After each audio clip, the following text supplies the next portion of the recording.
ரொம்பவே சத்தான ராகி தோசை எப்படி செய்யலாம்னு பார்க்கலாம் வாங்க. 1 கப் ராகி மாவு, 1 கப் அரிசி மாவு, 3/4 கப் ரவா, 1 டீஸ்பூன் சீரகம், தேவையான அளவு உப்பு, ஒரு பச்சை மிளகாய் எல்லாத்தையும் கொஞ்சமாக தண்ணி ஊற்றி கட்டி இல்லாமல் மிக்ஸ் பண்ணிவிட்டு, இப்போது தோசை மாவு பதத்துக்கு தண்ணி ஊற்றி நல்லா மிக்ஸ் பண்ணி வச்சுக்கோங்க. 10 மினிட்ஸ் ரவா நல்லா ஊறி தண்ணியெல்லாம் அப்சர்வ் பண்ணதும் திரும்பவும் தண்ணி ஊற்றி தோசை மாவு பதத்துக்கு கரைச்சி வச்சுக்கோங்க.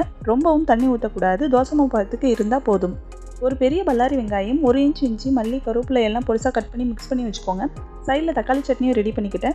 தோசைக்கல் சூடானதும் மிக்ஸ் பண்ணின வெங்காயம், இஞ்சி எல்லாம் கல் ஃபுல்லாக வர மாதிரி தூவி விட்டுக்கோங்க. இப்போ கரைச்சி வச்சிருக்கிற ராகி மாவு எடுத்து தோசைக்கல் ஓரத்தில் இருந்து உள்பக்கமாக வர மாதிரி ஊற்றிக்கோங்க. இடையில கேப் எல்லாம் ஃபில் பண்ணிவிட்டு ஆயில் இல்லைனா நெய் ஊற்றி வேக விடுங்க. தோசை நல்லா வெந்து வந்ததும் பொறுமையாக மடக்கி விட்டு எடுத்துகிட்டு ரொம்பவே சுவையான ராகி தோசை ரெடி. வாரத்துக்கு ஒரு முறை சிறுதானிய உணவு சாப்பிட்டா உடம்புக்கு ரொம்பவே நல்லது. இதை ரெடி பண்ணி வச்சுருக்கிற தக்காளி சட்னி கூட சேர்த்து சாப்பிட்டா அவ்வளோ அருமையாக இருக்கும். இதை மாதிரி சத்தான உணவு சாப்பிட்டு ஆரோக்கியமாக இருப்போம். பிடிச்சவங்க லைக் பண்ணிக்கோங்க, மறக்காமல் சப்ஸ்கிரைப் பண்ணிக்கோங்க. தேங்க்யூ, பாய்.